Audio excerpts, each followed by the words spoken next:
નમસ્કાર વિદ્યાર્થી મિત્રો, આપનું સ્વાગત છે સાયન્સ વર્લ્ડ ચેનલની અંદર, જેમાં આપણે આજે અગત્યના પોઈન્ટ ધોરણ 10 માટે છે એના વિશે આપણે અભ્યાસ કરવાનો છે. તો એની અંદર પહેલું ચેપ્ટર નંબર 5 છે જૈવિક ક્રિયાઓ. એનો આપણે પહેલો ટોપિક સમજવાનો છે પાચન તંત્ર. તો ચાલો આપણે શરૂઆત કરીશું. પાચન તંત્રની અંદર પાચન તંત્રની રચના અને કાર્ય કેવી રીતે આપણે વર્ણન કરવાના છે, કદાચ પ્રશ્ન પૂછાય તો કેવી રીતે લખવો, એના વિશે આપણે આજે ચર્ચા કરવાની છે. હવે પહેલું મનુષ્યનું જે પાચન તંત્ર છે એની શરૂઆત થશે મુખથી. આપણો પહેલો પોઈન્ટ છે. પાચન તંત્રની શરૂઆત ક્યાંથી થશે? મુખથી. મુખની અંદર જીભ, દાંત અને લાળ ગ્રંથિઓ આવેલી હોય. હવે જીભ, દાંત અને લાળ ગ્રંથિ છે તો એના પ્રોપર કાર્ય છે. શું કાર્ય કરે છે? તો પહેલો આપણે વાત કરીએ દાંત. તો દાંત છે એ ખોરાકને નાના નાના ટુકડાની અંદર રૂપાંતરિત કરવાનું કાર્ય કરે છે. બીજું, જીભ ખોરાકની અંદર લાળ રસ મેળવે છે. ખોરાકને સંપૂર્ણપણે જે છે લાળ રસ મેળવી દે છે, જેના કારણે ખોરાક છે એ ભીનો, ચીકણો અને પોચો બને છે. લાળ ગ્રંથિ છે તો એની અંદરથી લાળ રસનો સ્ત્રાવ થશે. આ લાળ રસના સ્ત્રાવની અંદર એક ઉત્સેચક આવેલો હશે, જે ઉત્સેચકને આપણે ઓળખીએ છીએ એમાઇલેઝના નામેથી. હવે ઉત્સેચક કોને કહેવાય? તો જેવ ઉદ્દીપકો આવેલા હોય શરીરની અંદર, જે ખાસ કરીને પ્રક્રિયાને ઝડપી બનાવે છે, પાચનની ક્રિયાને સરળ બનાવે છે. હવે આ એમાઇલેઝ નામનો ઉત્સેચક છે એને આપણે બીજા નામે ઓળખશું, ટાઇલિનના નામે પણ ઓળખાશે. હવે શું કાર્ય કરે છે? તો કે આપણે જે ખોરાક લીધો એની અંદર સ્ટાર્ચ, કાર્બોદિત નામનો જે પદાર્થ છે, આ કાર્બોદિતનું રૂપાંતર કરે છે શર્કરાની અંદર. આ પોઈન્ટ આપણા માટે ખાસ અગત્યનો છે કે લાળ રસની અંદર આવેલો એમાઇલેઝ નામનો ઉત્સેચક સ્ટાર્ચનું પાચન કરીને શેમાં રૂપાંતર કરે છે? શર્કરાની અંદર. અહીંથી ખોરાકના પાચનની શરૂઆત થશે. હવે જે ખોરાકનું પાચન થઈ ગયું છે એ ખોરાક અન્નનળી મારફતે જઠર સુધી પહોંચે છે. અન્નનળીની અંદર આપણે ખાલી એટલી વિગત દર્શાવવાની છે કે અન્નનળી ખોરાકને મુખથી જઠર સુધી લઈ જાય છે. જઠરની અંદર જેવો ખોરાક આવશે તો જઠરમાં આવેલી હશે જઠર ગ્રંથિઓ. આ જઠર ગ્રંથિઓ જઠર રસનો સ્ત્રાવ કરે. હવે જઠર રસ એક પ્રકારનું મિશ્રણ છે. શેનું બનેલું હશે? તો એની અંદર મંદ હાઇડ્રોક્લોરિક એસિડ, નિષ્ક્રિય પેપ્સિનોઝન અને શ્લેષ્મ આવેલું હોય. અહીંયા આપણે દર્શાવેલું છે પેપ્સિન. હવે અહીંયા કાર્ય ઈ થશે કે સૌપ્રથમ જે ખોરાક અન્નનળીથી જઠરમાં આવે છે તો એની અંદર મંદ હાઇડ્રોક્લોરિક એસિડ ભળે છે, જેના કારણે ખોરાક એસિડિક બને છે. બીજું, મંદ હાઇડ્રોક્લોરિક એસિડ શું કાર્ય કરે છે? તો કે ખોરાકની અંદર રહેલા કોઈ સૂક્ષ્મ જીવો જેવા કે બેક્ટેરિયા, એનો નાશ કરવાનું કાર્ય પણ આ જે મંદ હાઇડ્રોક્લોરિક એસિડ છે એ કરે છે. બીજું કે મંદ હાઇડ્રોક્લોરિક એસિડ પેપ્સિનોઝન નામનો ઉત્સેચક હશે, એને સક્રિય કરશે. સક્રિય થઈ જશે એટલે પેપ્સિનના નામે ઓળખાશે અને ઈ ખોરાકની અંદર રહેલા પ્રોટીનનું પાચન કરે છે. આ પોઈન્ટ અગત્યનો છે કે ભાઈ પ્રોટીનના પાચનની શરૂઆત ક્યાંથી થશે? તો કે જઠરમાંથી થશે. પ્રોટીનના પાચનની શરૂઆત કોણ કરે છે? પેપ્સિન કરશે. પરંતુ અહીંયા જે પ્રોટીનનું પાચન થશે એ અપૂર્ણ પાચન હશે. સંપૂર્ણપણે પ્રોટીનનું પાચન થતું નથી. સંપૂર્ણપણે પ્રોટીનનું પાચન આપણે આગળ સમજશું કે કઈ જગ્યાએ સંપૂર્ણપણેનું પાચન થાય છે. અને ત્રીજો જે પદાર્થ છે શ્લેષ્મ, સામાન્ય રીતે ચીકણું પ્રવાહી છે, જે જઠરની દિવાલ ઉપર લાગેલું હશે, જે જઠરની દિવાલનું રક્ષણ કરે છે. કોનાથી રક્ષણ કરે છે? તો કે મંદ હાઇડ્રોક્લોરિક એસિડ. જો જઠરની અંદર મંદ હાઇડ્રોક્લોરિક એસિડનું પ્રમાણ વધી જશે તો એની સામે જઠરની દિવાલનું રક્ષણ કરવાનું કાર્ય કોણ કરે છે? શ્લેષ્મ. હવે ઘણી વખત એવું થાય કે ખોરાક જરૂરિયાત કરતાં વધુ ખવાઈ જશે તો હાઇડ્રોક્લોરિક એસિડનો સ્ત્રાવ પણ વધારે થશે. તો આવી પરિસ્થિતિમાં શ્લેષ્મ છે એ જઠરની દિવાલનું રક્ષણ કરી શકતું નથી. તો ત્યારે સામાન્ય રીતે પેટની અંદર બળતરા થશે, જેને આપણે સામાન્ય રીતે એસિડિટીના નામે ઓળખીએ છીએ. તો એસિડિટી થવાનું કારણ આ છે કે જેવો તમે ખોરાક વધારે લીધેલો હશે તો જઠરની જે જઠર ગ્રંથિઓ છે એમાંથી એસિડનો સ્ત્રાવ વધારે થશે અને એ સ્ત્રાવના લીધે આ જઠરની દિવાલની અંદર એક પ્રકારની બળતરા ઉત્પન્ન થશે, જેને આપણે એસિડિટી કહીશું. રાઈટ? તો આ એસિડથી રક્ષણ મેળવવા માટે શ્લેષ્મ જેવી રચનાઓ આવેલી હશે. હવે આમાં જે ખોરાકના કણો આવે છે જઠરની અંદર, એટલે અહીંયા એસિડનો સ્ત્રાવ થશે, ખોરાક બધો સંપૂર્ણપણે એસિડિક થઈ જશે.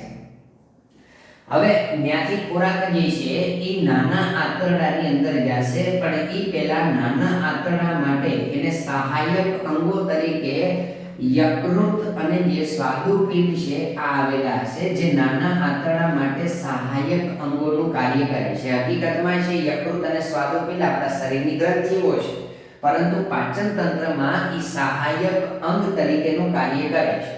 યકૃતની આપણે વાત કરીશું તો યકૃત શું કાર્ય કરે છે? પહેલો પોઈન્ટ, યકૃત આપણા શરીરની સૌથી મોટી ગ્રંથિ છે. આ પોઈન્ટ યાદ રાખવાનો કે શરીરની સૌથી મોટી ગ્રંથિ કઈ આવશે? યકૃત. હવે આ યકૃતમાંથી પિત્ત રસનો સ્ત્રાવ થશે. પિત્ત રસ એક પીળા રંગનું પ્રવાહી આવેલું હોય. હવે જેવો ખોરાક જઠરમાંથી આગળ નાના આંતરડામાં જાય, એટલે આ આપણે યકૃતનો ભાગ દર્શાવ્યો છે, એની અંદરથી પિત્ત રસનો સ્ત્રાવ થાય. આ યકૃતમાં પિત્તાશય નામની રચના આવેલી હશે. હવે આ પિત્તાશય છે એ પિત્ત રસનો સંગ્રહ કરે છે. આ બે મોસ્ટ આઈએમપી એમસીક્યુ છે. યકૃત પિત્ત રસનો સ્ત્રાવ કરે છે, પિત્તાશય તો કે પિત્ત રસનો સંગ્રહ કરે છે. આ બે પોઈન્ટ ખાસ યાદ રાખવાના. કોણ સ્ત્રાવ કરે છે, કોણ સંગ્રહ કરે છે? પિત્તાશય નામની કોથળી આવેલી હશે જે પિત્ત રસનો સંગ્રહ કરે છે.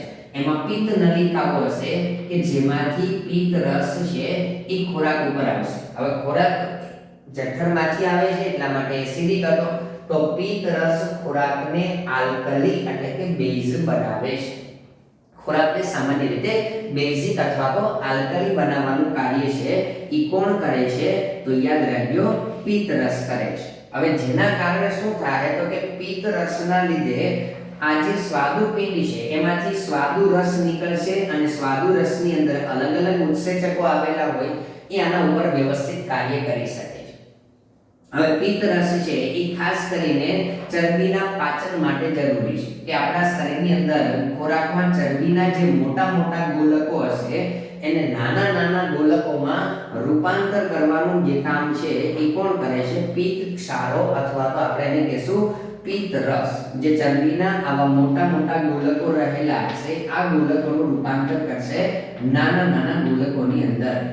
હવે જેના કારણે સ્વાદુપિંડમાંથી જે સ્વાદુ રસ નીકળે છે એ એના ઉપર પ્રોપર કાર્ય કરી શકે, અને આ પ્રક્રિયાને આપણે તૈલોદીકરણના નામે ઓળખીએ છીએ.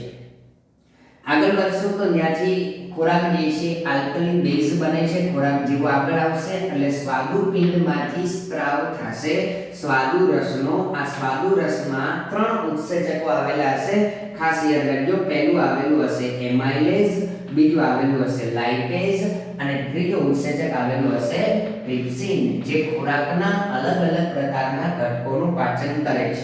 એમાઇલેઝ આપણે અગાઉ સમજ્યા, કોનું પાચન કરે છે? તો કાર્બોદિતનું પાચન કરે છે. પછી લાઇપેઝ છે તો ચરબીનું પાચન કરે છે, અને ટ્રિપ્સિન છે એ પ્રોટીનનું પાચન કરે છે. અગાઉ આપણે એક પોઈન્ટ એ સમજ્યા કે ભાઈ પ્રોટીનના પાચનની શરૂઆત છે એ ક્યાંથી થાય છે? જઠરમાંથી. જઠરમાં એનું પાચન કોણ કરે છે? પેપ્સિન. અને અહીંયા સ્વાદુપિંડમાં જે સ્વાદુ રસ છે એમાં ટ્રિપ્સિન નામનો ઉત્સેચક છે એ પ્રોટીનનું સંપૂર્ણપણે પાચન કરે છે. આ બે સહાયક ગ્રંથિઓ છે જે નાના આંતરડા માટે એક સહાયક કાર્ય કરે છે. ખોરાક બધો ક્યાં આવશે? હવે નાના આંતરડાની અંદર. તો નાનું આંતરડું છે એ પ્રોટીન, કાર્બોદિત અને ચરબી આનું સંપૂર્ણપણે પાચન કરવાનું કાર્ય કરે છે. આપણા પાચન તંત્રનું સૌથી લાંબામાં લાંબુ અંગ પૂછે તો કયું આવશે? નાનું આંતરડું આવશે. નાના આંતરડાની અંદાજિત લંબાઈ આવશે 7.5 મીટર. આટલી લંબાઈનું નાનું આંતરડું આવેલું હશે, જે શેનું પાચન કરે છે? તો કે પ્રોટીન, કાર્બોદિત અને ચરબીનું પાચન કરે. હવે આ જે આંતરડું છે એ પ્રાણીઓની ખાસ રચના ઉપર આધાર રાખે છે.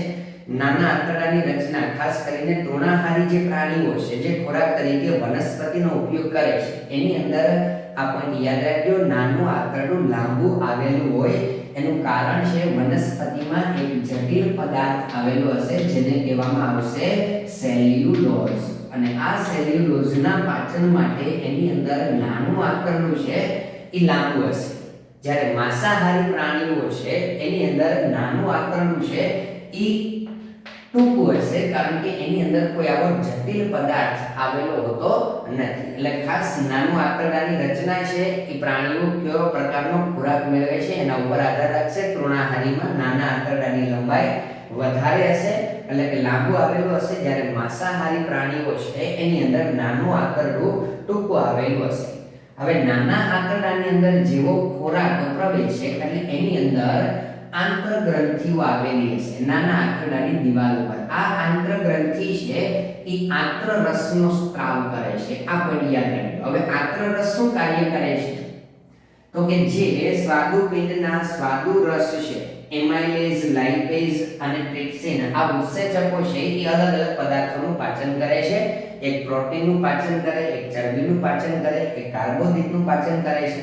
તો એ પાચન થઈ ગયા પછી આંતરરસ, અહીંયા મેં લખેલું છે પ્રો, સામે લખેલું છે એ, એટલે કે પ્રોટીનનું રૂપાંતર આંતરરસ કરે છે એમિનો એસિડમાં. આ ખાસ યાદ રાખજો, એમસીક્યુ માટે મહત્વના પોઈન્ટ છે. પ્રોટીનનું રૂપાંતર શેમાં થશે? એમિનો એસિડમાં. કા લખેલું છે એટલે કે કાર્બોદિતનું રૂપાંતર થશે ગ્લુ, એટલે થશે ગ્લુકોઝમાં. અને ચરબીનું પાચન થઈ શેમાં રૂપાંતર થશે?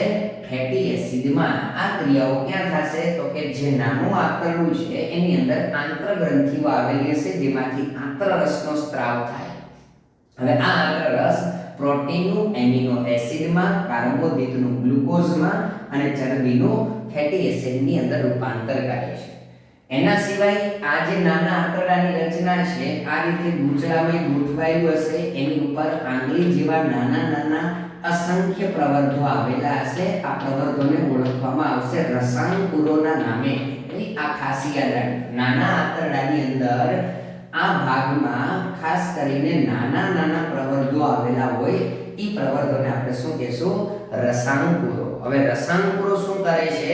તો કે ખાસ કરીને અહીંયા સંપૂર્ણપણે ખોરાકનું પાચન થઈ ગયું છે, તો પાચનમાંથી જે પદાર્થોનું શોષણ કરવાનું છે એ શોષણ કરવા માટે રસાંકુરો પહેલા તો પદાર્થોને સપાટી પૂરી પાડે છે. એમાંથી જે પદાર્થો શરીર માટે જરૂરી છે એ બધાનું શોષણ કરવાનું કાર્ય છે એ આ રસાંકુરો કરે છે. બીજું કે પદાર્થોના વહન માટે એક વિશાળ ક્ષેત્ર એટલે કે મોટી સપાટી પૂરી પાડવાનું કાર્ય કરે છે. હવે ત્યાંથી નાનું આંતરડું જોઈન્ટ થયેલું હશે મોટા આંતરડા સાથે. હવે લગભગ પાચનની ક્રિયામાં કોઈ પદાર્થનું પાચન બાકી નહીં રહ્યું હોય, અમુક પ્રકારના ક્ષાર અને પાણી, આ બે પદાર્થો બાકી હશે. ક્ષાર પ્લસ પાણી કે જેનું પાચન નાના આંતરડામાં નહીં થયું હોય એ પદાર્થો ક્યાં જશે? મોટા આંતરડાની અંદર. તો મોટા આંતરડામાં ખાસ યાદ રાખજો શું ક્રિયા થશે? તો કે અપાચિત ખોરાકમાં, હવે જે અપાચિત છે જેનું આ પાચન તંત્રના માર્ગમાં પાચન થયું નથી એવા પદાર્થોમાંથી ક્ષાર અને પાણીનું શોષણ કરવાનું કાર્ય કોણ કરે છે?